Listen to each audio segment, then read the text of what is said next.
Ассаламу алейкум достар, Есен Елеукен YouTube каналында кезекті бағдарлама. Бүгінгі қонағым саясаттанушы Асхат Хасенғали. Асхат қазір өзі канал ашып алды. Бізге уақыты жоқ. Бүгін уақыт тауып елордамыз Астанаға келіп, кішкене сұхбат құрып отырмыз. Көптеген тақырыптарды қозғаймыз. Бірінші кезде күні кеше бүгін әлеуметтік желі біраз шулап жатыр. Рамил Мұхарияпов, фамилиясы кішкене ауырлау. Сол жігіттің мәлімдемесі енді біраз жерде әңгіме болды. Мен де пікір жаздым. Менің пікірім, менің ойым сол баяғы осындай дәрежеге жеткізген өзіміз. Яғни кім көрінген әңгіме айтатын болды. Бұл жерде жаңа өзіміздің қара көздердің сөйлемеуі, оны былай қылдық, олай қылдық, әркім өзі жаңағы пікірін айтып жатыр. Бұл тоқтамайды меніңше. Армысыздар, құрметті көрермендер, құрметті Есен аға. Кешегі мәлімдемені көрдік барлығымыз. Бүгін кешірім сұрады. Бүгін кешірім сұрады, ол кешірім сұрайтынды белгіледі, себебі бұған дейін де дәл осындай оқиғалар болды. Және бұл соңғысы емес, бұдан кейін де жалғасын табады. Менің ойымша, жақын аралықтарда осындай бірнеше оқиғалар көріп қалуымыз әбден мүмкін сияқты. Біріншіден енді жаңағы өзіміздің кінәміз дегенде, өзіміз дегенде бірнеше деңгейлерге бөлу керек сияқты. Менің ойымша, неге? Себебі жалпылай алған кезде бұл жерде барлық азаматтың кінәсі бар. Ол Ақордада отырған шенеуніктерден бастап ауылдағы қарапайым қазаққа дейін. Себебі тіл мәселесі шындығына келген кезде қазіргі уақытта қызыл сөзбен бір кездесулерде, бір президенттің бас қосуларында, үкіметтің отырыстарында жай ғана бір мемлекеттік тілде сөйлеуіміз керек деген сияқты осындай ұстанымды айтады. Бірақ ол сөзді сіз де айта аласыз, ол сөзді мен де айта аламын. Ал билік қолында билігі бар азаматтардың сіз бен бізден айырмашылығы, олар мемлекеттік тілде сөйлеуге рычагтар жасай алады. Яғни бір ол рычагтар қандай деңгейде жасалады? Ол заңмен жасалуы мүмкін. Ол жаңағы мемлекеттік тілде жазылуға тиіс, барлық мәзірлер мемлекеттік тілде болуға тиіс, барлық жол бағдарлар мемлекеттік тілде болуға тиіс. Ең бірінші мемлекеттік тілде болсын, барлық бағдарламалар мемлекеттік тілде болуға тиіс. Одан кейін барып артынша қай тіл, мысалы халықаралық деңгейдегі ағылшын тілі ма, немесе қазір енді ТМД мемлекеттерінің ішінде қолданылатын орыс тілі ма деген сияқты, ол тілдерде одан кейін барып жазылу керек. Бірақ бізде өкінішке орай сөз жүзінде ғана мемлекеттік тіл деген мәселе айтылады, бірақ іс жүзінде келген кезде біз барлығымыз көріп отырмыз жағдайдың қаншалықты деңгейде екенін. Енді бұл жерде тағы бір айтатын мәселе, ол мемлекеттік тілге қатысты. Бізде ол ең бірінші билік басынан басталады. Неге? Себебі шешімді қабылдаушы сол жақ. Шешімді қабылдаушы сол жақ, ұсынысты айтатын сол жақ, және ұсынысты енгізетін сол жақ. Оны жүзеге асырушы рычагтардың бәрі солардың қолында. Мысалы, үкіметтік отырыстардың басым көпшілігі орыс тілінде өтеді. Ол жасырын емес. Бізде қазақ тілінде дұрыс сөйлей алмайтын министрлер бар, бірақ жоғары лауазымда жүр. Менде орыс тілінде дұрыс сөйлей алмайтын, бірақ жоғары лауазымда жүрген министр білмейді екен. Өз басым. Бірақ қазақ тілінде олай сөйлей алмайтын, шала-пұла сөйлейтін, бірақ жоғары лауазымға ие азаматтар бар. Қарапайым заңға келейік, мысалы парламентке келетін болсақ, мысалы парламентте осы соңғы 30 бірнеше жылдың ішінде қабылданған заңдардың бірнешеуі ғана түп нұсқасы қазақ тілінде жазылған. Ал ол заң жазатын орган, олар орыс тілінде жазады, заңды орыс тілінде жазады, артынша қазақ тіліне ауыстырады. Яғни осындай жоғары жақтағы шикіліктер бар, қоғамның өзінің арасында шикіліктер бар. Неге? Мысалы қазіргі таңда енді кешегі азаматтың айтқан сөзіне байланысты бойкот дегенді көтеріп жатыр, халық айтады. Бойкот іске ол. Қаншама бойкот болды, ол бірнеше сауда орталықтарына байланысты. Асхат, ол түсінікті. Ол айтылып жатыр, биліктің орысша сөйлейтіні түсінікті. Оны айтып та келе жатырмыз. Жалпы, мынау ашық түрде басталып жатыр соңғы кезде. Бұл кешегіде анау бүкіл ТМД елдерінде келер жылы орыс тілін жаңағы дамытамыз дегеннің соның аясында жасалып жатқан қитұрқы шаруалар емес пе? Біріншіден енді орыс тілі деген, жалпы орыс тілді орта деген мәселені соңғы кезде солтүстік көршіміз қатты саясиландырып жіберді. Ол өздеріне таяқ болып тиіп жатыр. Халықаралық қатынастардың бір белгілі жаңағы байланыс орнату аясында ретінде емес, керісінше саясатта бір бағыт ретінде. Олар осыны анықтап алды. Себебі Украинада жағдай білесіздер, мысалы түп нұсқасы о баста сол орыс тілді ортаны қорғаймыз деген мәселеден басталды. Русский мир деген өздерінің идеологиясы бар. 2000 жылдардың ортасында Дугиндар жасаған, мысалы Александр Дугиндар жасаған. Ол идеологияның өзі ақырындап біртіндеп осы русский мирдің ішіне орыс тілін қосып жіберді. Кейінгі уақытта мысалы сол орыс тілдің ішінде орыс тілділердің құқығын қорғау деген мәселе енгізіп жіберді. Ал енді Украина соғысынан кейін Кремль тіпті өршелене түсті. Қазіргі уақытта енді посткеңестік мемлекеттердің басым көпшілігінде орыс тілі жылын жариялап отыр, ТМД-ның аясында деген сияқты. Және ол біртіндеп Қазақстанға да келді. Өздеріңіз көріп өтсіздер, себебі 2023 жыл және орыс тілі жылы деп ТМД-ның ішінде жарияланды.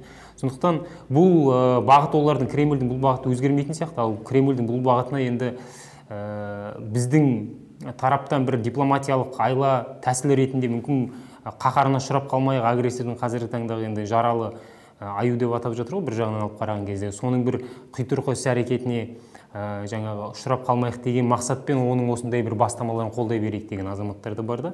Биліктің тарапынан сондай бір қабылданған шешімдерінен сондай бір месседж көруге болады. Бірақ бұл қаншалықты дұрыс месседж?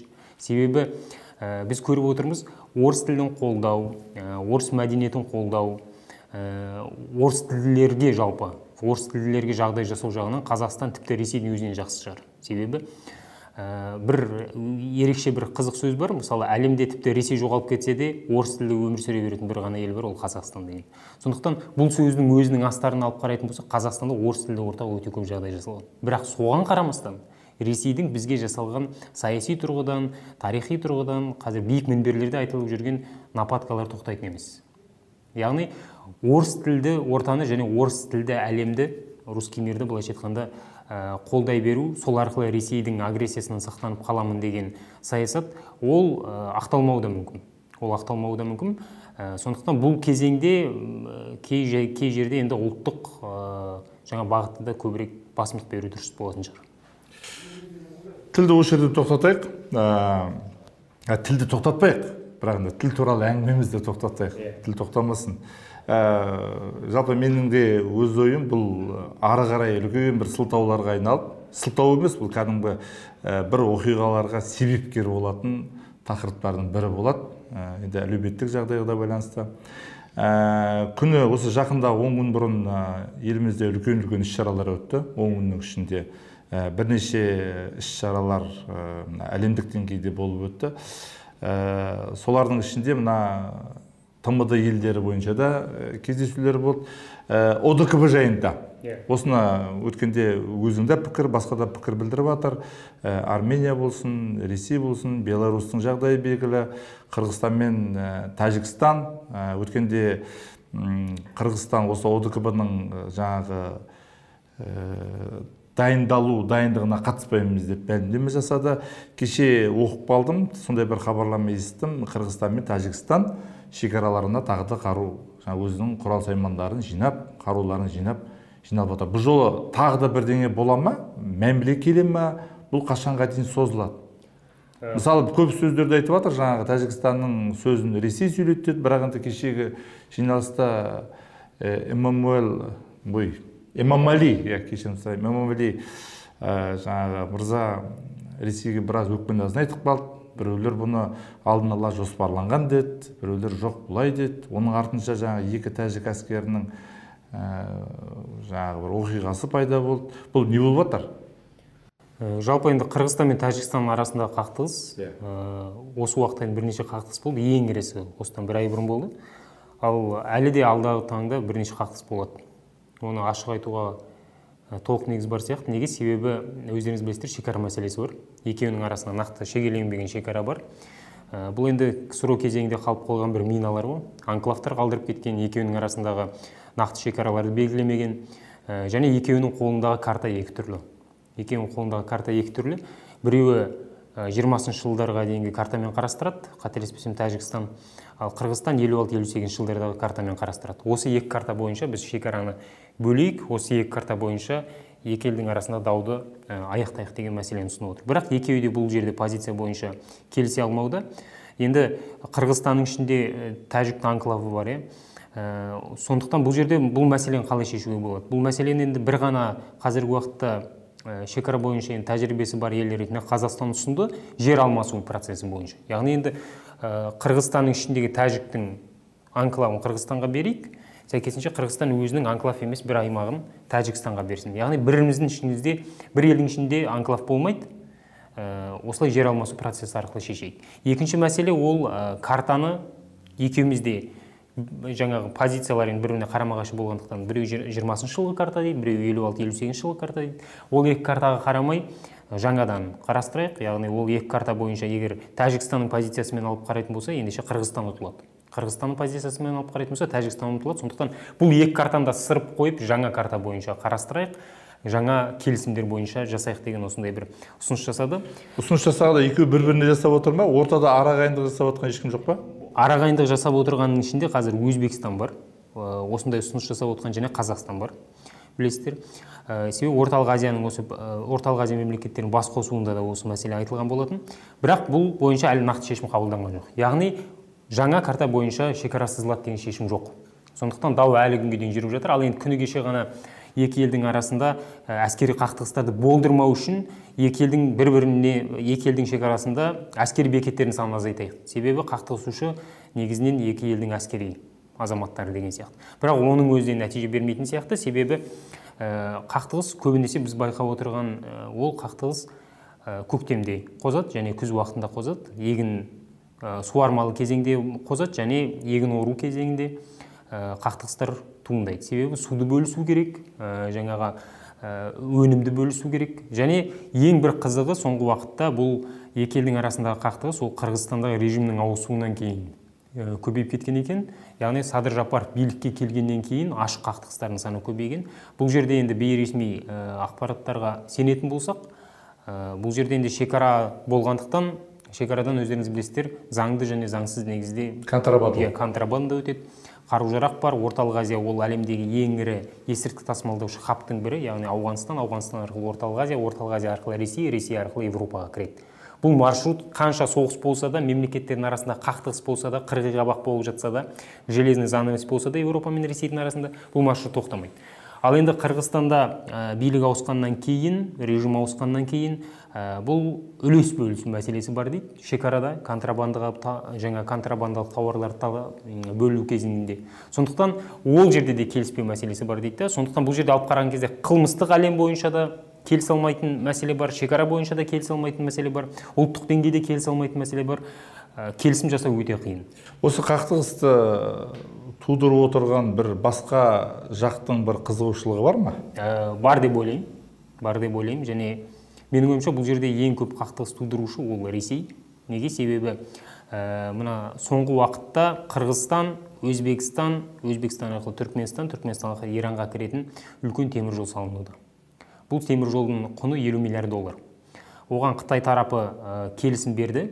Жақын аралықта осыдан бір ай бұрын ба, шос кезінде ойым қателеспесем, үш елдің арасында Қытай, Қырғызстан және Өзбекстанның арасында сол құжатқа қол қойылды. Сол құжатқа қол қойылғаннан кейін бір күннен өткеннен кейін жаңа қақтығыстар басталып кетті Қырғызстан мен Тәжікстанның арасында. Бұл не үшін Ресейге тиімді емес, себебі бұл обходной путь. Яғни бір сөзбен айтқан кезде Ресей аумағын айналып өтетін маңызды жолдың бірі болады. Ал жол мемлекеттің ішінен өтпейтін болса, енді сол жерде салық мәселесі бар, ол жерде экономикалық ықпал мәселесі бар, оның барлығы сәйкесінше азая береді, оны Ресей жақсы түсінеді. Сондықтан Орталық Азияда экономикалық тұрғыдан Ресейден бөлек басқа мемлекеттердің ықпалының артқанын қаламайды. Сәйкесінше Ресейдің де бұл жерде қақтығыстардың толыққанды аяқталмауына, бөліп алда билей бер саясатын ары жалғастыруына жаңағы мүдделі болуы әбден мүмкін. Және тағы бір бұл жерде сценарийді қарастыруға болады, ол Ресей Орталық Азия мемлекеттерінің ішінде өзінің бітімгерлік күштерін көбірек ұстағысы келеді. Орталық Азия мемлекеттерінде Ресейдің әскери базалары бар. Ең үлкен әскери базасы ол Тәжікстанда тұр. Қырғызстанда да бар, Қантта.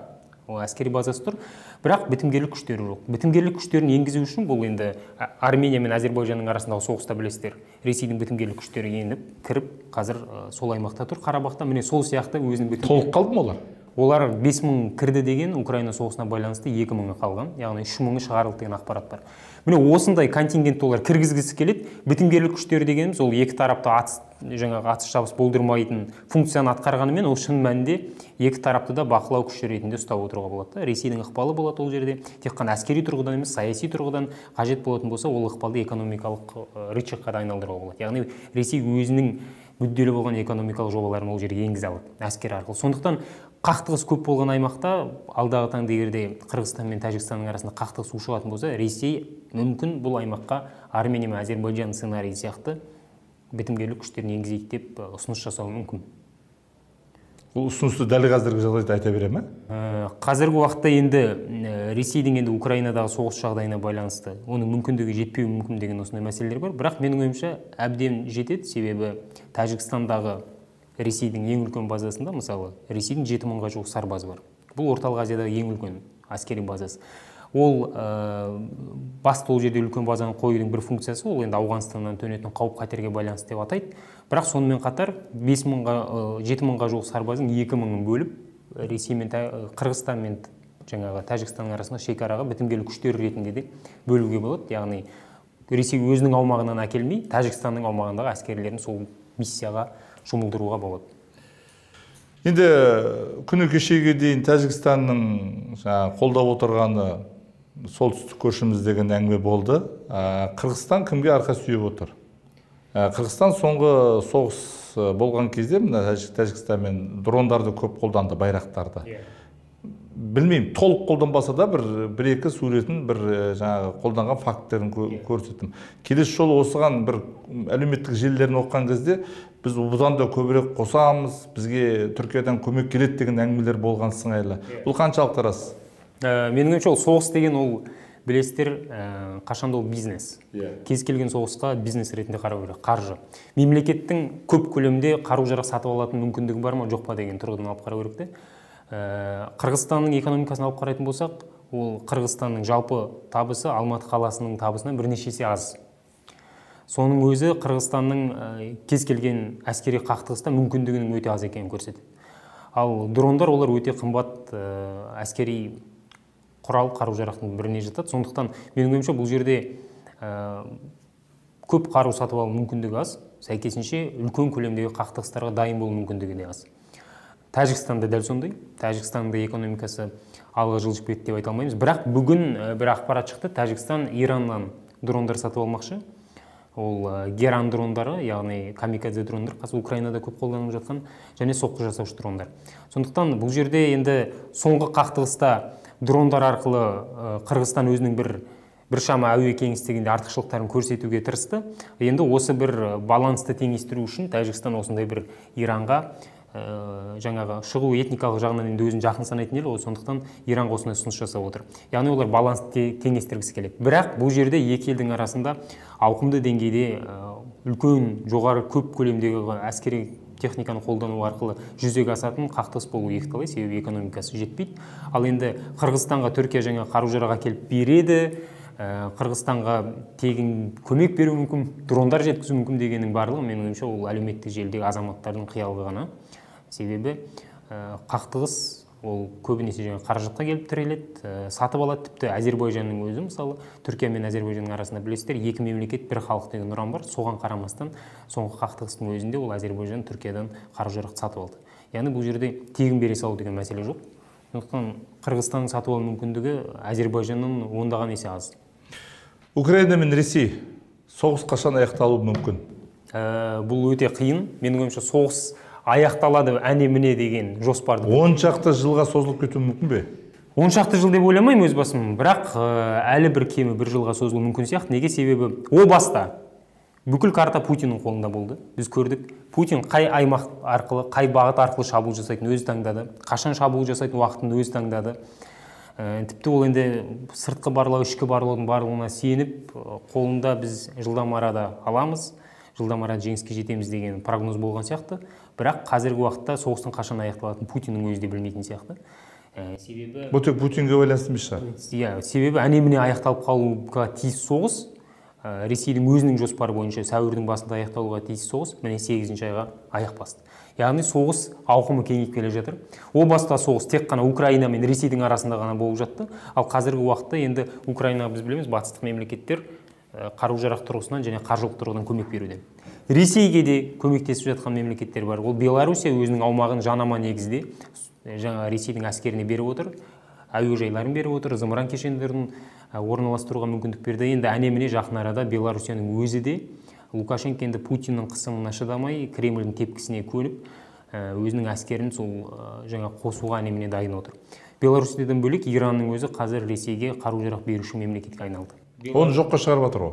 Ол жоққа шығарғанымен жаңа дәлелдемелер жеткілікті. Қазірдің өзінде европалық қауымдастық Иранға санкцияларды күшейту мәселесін қарастыруда, себебі Ресейге Иран дрон беруде, біріншіден, екіншіден зымыран кешендерін беруге дайындалуда деген осындай ақпараттар бар. Яғни соғыстың ауқымы ақырындап кеңейіп келе жатыр, көлемі ұлғайып келе жатыр. Егер Белоруссия кіретін болса, бұл жерде Беларусь әскері 2 сценарий бойынша кіруі мүмкін. Ашық сценарий, яғни ашықтан ашық соғысқа кіреді. Ондай жағдайда Белоруссия соғысты ақтап алу керек. Өзінің ең бірінші өзінің аудиториясының алдында. Біз не үшін соғысқа кірдік деген. Ол үшін Беларусь жерінде провокациялық деңгейде Украина әскерлерінің жаңағы формасын киген бір білмеймін, ауылға шабуыл жасайды, теракт жасауы мүмкін, әскери бекетке соққы беруі мүмкін деген сияқты бір қоғамның алдында осындай бір нақты дәлелдемелермен, фото-видеомен ақталатын деректер болу керек. Екінші мәселе, егер ашық соғысқа кіретін болса, бірақ бұл Лукашенко үшін өте қауіпті. Неге? Себебі қоғам ішкі толқулар болады. 2020 жылғы сайлаудан кейін біз білеміз, Лукашенконы жақтыратын халық аз, легитимді деп санайтын қоғамның бөлшегі де аз. Бұл бір. Екіншіден, экономикалық жағдайда өте нашарлап келе жатыр Белоруссияның. Соған байланысты. Ал енді жабық форматта кіру мүмкін. Жабық форматта қалай кіреді? Жабық форматта кіру қазірдің өзінде дайындық жүріп жатқан сияқты. Ол жерде Лукашенко көп әскерді бермейді, бірақ белгілі бір кәсіби деңгейдегі әскердің бөлігін Ресейдің формасында бөліп беру мүмкін. Яғни олар ресейлік форма киеді. Белорустар мен Ресей сарбаздарын ұрыс таласында айыру өте қиын. Тілдері бірдей деген сияқты, түрлері ұқсас. Техника бір, онсыз да Белоруссия Ресейден алады. Сондықтан жабық форматта кіретін сияқты. Және соғысқа кіру нұсқасы тұратын болса, ендеше Лукашенко сол екінші нұсқаны таңдайды деп ойлаймын. Яғни жабық форматта құпия негізде соғысқа араласады. Сыртта түгендеп болдық, енді ішке оралайық. Алда сайлау басталады, президенттік сайлау. Менің бір байқағаным, партияның атынан түсіп жатқан азаматтар аз, көбінесе қоғамдық ұйымдардан. Керісінше партиялар бірігіп, қазіргі президентіміз Тоқаев мырзаны ұсынды. Бұл жерде біз жаңадан есімдерді көптеп байқап жатырмыз. Енді өздерінде бір тәуелсіз бақылаушы деген өткен сайлауда да, осы сайлауда да, өткен сайлауда қатыстыңдар ғой, иә? Осы сайлауда да бұл жоғарыдан келген тапсырма ма, әлде өз еріктеріңізбен шығып жатқан дүние ма? Иә, өте жақсы сұрақ. Бақылаушыдан бірден айтайық, артынша жаңа қойған сұрағыңызға. Біз өзіміздің еркімізбен қаншалықты қызық бұл? Қоғамдық бастама, қызықтылығы жайында айтамыз. Өзіміздің еркімізбен бастап отырған дүние. Неге бұл маңызды деген мәселе келеді? Неге бұл былайша алып қараған кезде бір уақытыңды жібересің? Себебі жұмыстан кейін әркімнің өзінің тұрақты жұмысы бар. Мысалы, жұмыс аяқталғаннан кейін осы бір қоғамдық жұмыспен айналысу керек. Ол тегін болатын мәселе. Себебі ешкім сені қаржыландырмайды. Онда бақылаушы болатындар да, оны ұйымдастырушылар да барлығы тегін негізде жұмыс істейді. Идея үшін. Ал енді идея не? Бұл жердегі идея қандай болуы мүмкін? Бұл жердегі идея ол азаматтық қоғамды құру мәселесі. Әрине бір бақылаушылықты жүзеге асыру арқылы азаматтық қоғамды толыққанды құрамыз деп айту өте қиын. Бірақ бұл соның бір кірпіштерін, элементтерін қалайды да. Себебі қоғам кез келген процесті бақылап отыру керек. Сайлау оның ішінде ең маңыздысы. Сондықтан бақылаушылардың рөлі бұл жерде өте маңызды болып табылады. Неге тәуелсіз бақылаушылардың көп болғаны тиімді? 2019 жылы біз сайлауды білеміз. 2019 жылы сайлаудың нәтижесінде білеміз. Бірақ 2019 жылғы сайлауда халықтың бір шамасының көңілі қалғанымен бұл жерде бір артықшылық болды. Ол тәуелсіз бақылаушылардың институтын қалыптастыра бастады. Тәжірибе бар. Тәжірибе бар. Көптеген тәуелсіз бақылаушылардың жаңағы институттар қалыптасты, қоғамдық қорлар бар, ұйымдар бар. Жекелей адамдар да бар. Жекелей адамдар да бар, яғни тәжірибесі бар азаматтар бар. Олар оқытылады. Бір мысалы тәуелсіз бақылаушы ондаған, жүздеген адамды оқыту мүмкін. Сондықтан тәжірибе бар. Бұл тәжірибені тоқтатып қалмау маңызды. Себебі Европадағы жаңа демократиялық құндылықтары дамыған батыс мемлекеттеріне назар аударатын болсақ, олар тәуелсіз бақылаушылыққа өте қатты көңіл бөледі.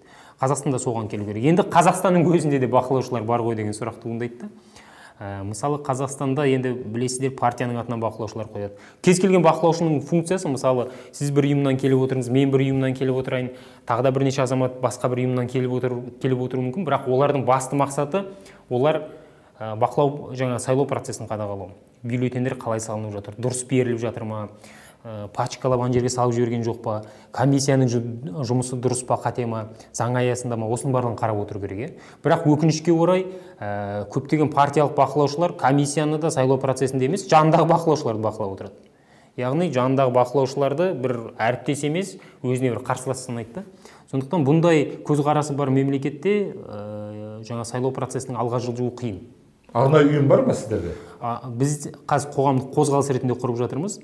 Бақыла деп атадық. Неге бақыла деп атадық? Себебі бұған дейін көптеген енді осындай қоғамдық қозғалыстар құрып сайлау кезінде шығып жатты. Шынайы сайлау, әділ сайлау, таза сайлау, ашық сайлау деген сияқты көптеген айтуы мүмкін. Бірақ олай деп айту үшін сіз кемі әділ сайлау өтті немесе әділетсіз сайлау өтті деп айту үшін сіз Қазақстандағы кемі сайлау учаскелерінің бір 60-70-80% жабу керексіз. Бізде ондай мүмкіндік жоқ. Шындығын айту керек. Сондықтан біз өзіміздің бақылаушылар отыратын сайлау участоктеріне ғана жауап береміз. Біз қазіргі уақытта ойлап отырмыз, енді Қазақстан бойынша 25% жабамыз деп. Шамамен 25% жабамыз. Қазақстан регионы бойынша қазір ірі 26 қалада оқытуды бастадық. Егер осыны көріп отырған көрермендер болса, ендеше сол барлық облыс орталықтарында бар, мегаполистерде бар. Бақыла жаңа қоғамдық қозғалысына барып бақылаушы болғысы келсе, бірақ күндік жұмысын алады, уақытын алады, сол сайлау болатын күні және бір күндік оқу бар, болды.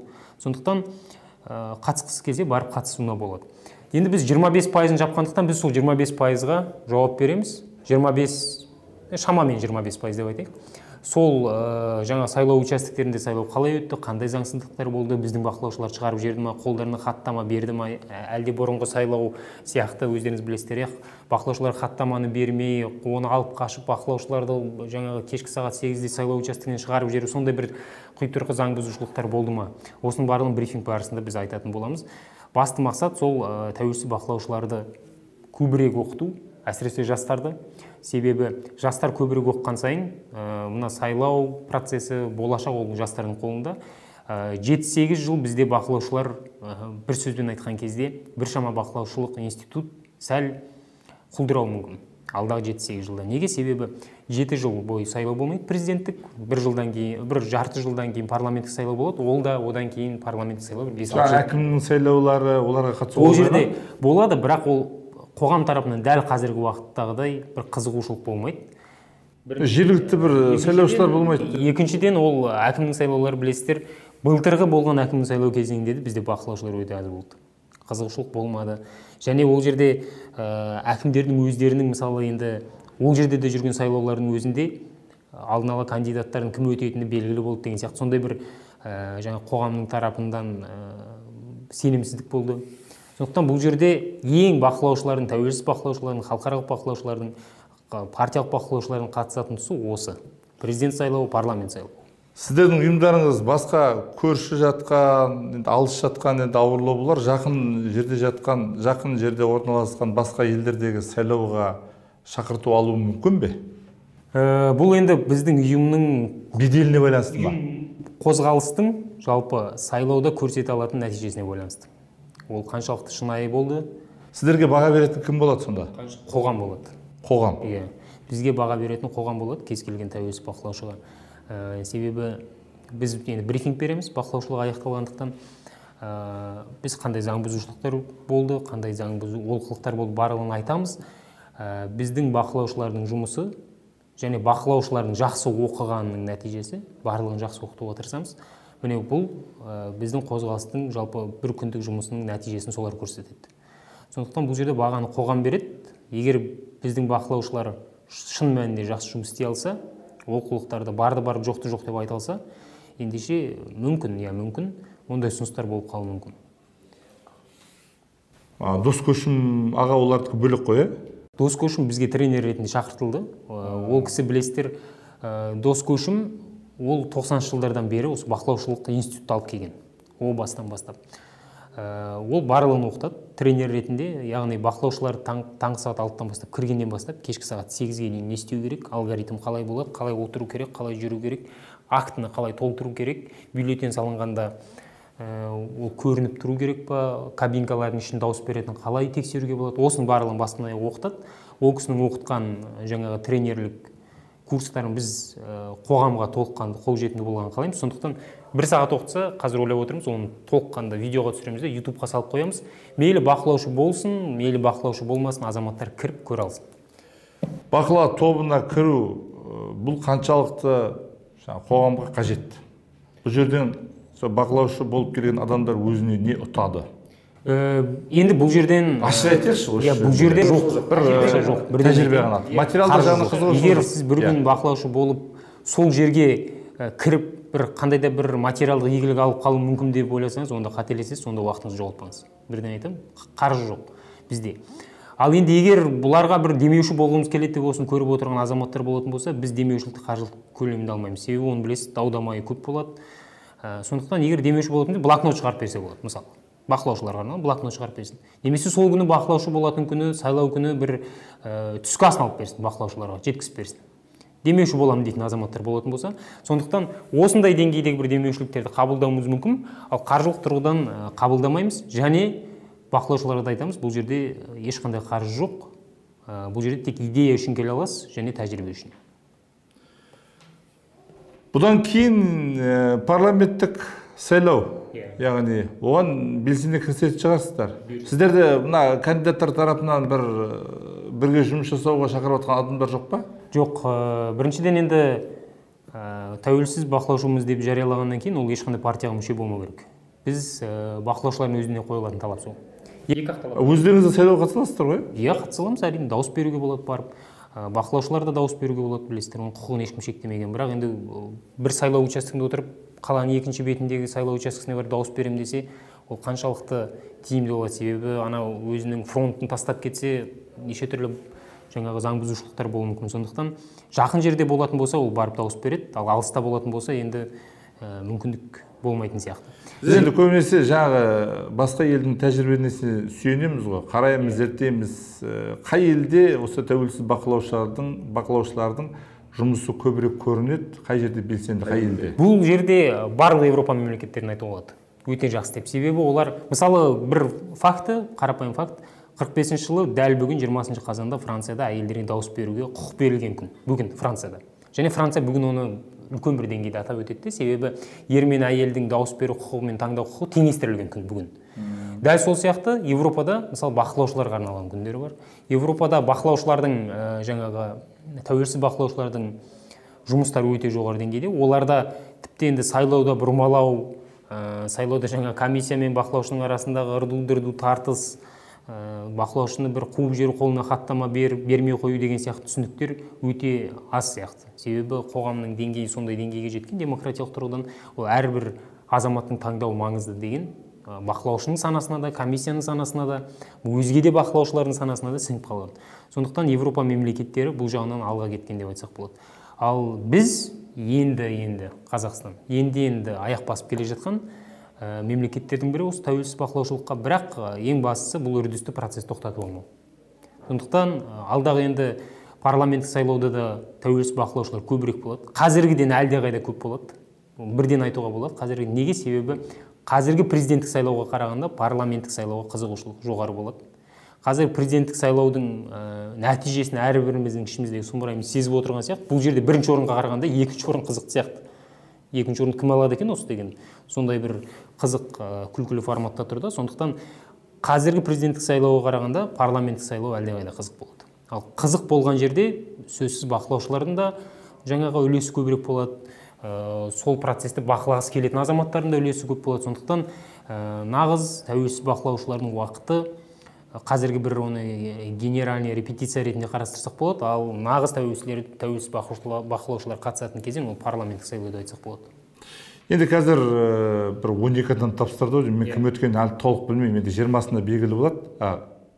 Ертеңнен басталады бізде? Үгіт насихат жұмысы басталады. Біз ешқайсына ілікпейміз, біз тек алдын ала бақылаушы болуға шақырамыз. Енді қолымыздан келсе, мен де бұрын бақылаушы болғам. 2 сайлауда біреу бір кандидаттың атынан болған, бірі бір партияның атынан болған. Қарадым, қызық, кәдімгідей ана жерде дауласасың, алмай дейсің, бір жек көрінішті боласың. Кейде ойлайды, неғып ерігіп жүрсіңдер деген әңгіме де болады. Бірақ дегенмен сол арқылы сен бір кішкене қоғамға өзіңнің үлесіңді қосқанын кешке сезініп қайтасың ең бастысы. Ешкімді үгіттемейміз, бірақ дегенмен ішінде да осы қоғамды қалыптастыруға, осы қоғамды тұрғызуға әрбір азамат өзінің жаңағы қолынан келетін шаруасын атқарып, яғни бақылаушы бола ма, сайлауға да шақырамыз ғой негізі, барған дұрыс қой сайлауға да, өзінің кандидатын таңдауға. Әрине, енді әркім өзі барып кандидат таңдасын, қатысқысы келмесе қатыспасын. Мен ешкімді үгіттемеймін, жаңа айтып отырғанымдай, тәуелсіз бақылаушы. Мейлі барып, бәріне қарсымын деген пункт енгізілген биыл білесіз. Мейлі қаласа соны белгілеп кетсін. Сондықтан ең бастысы бұл жерде әркім азамат өзі шешеді деп ойлаймын. Үйінде жата ма, бара ма, оған біз үгіттемейміз. Рахмет, Асеке, сәттілік тілейміз. Әрқашан еліміз аман, жұртымыз тыныш болсын. Сайлау өтер, келесі сайлау келер.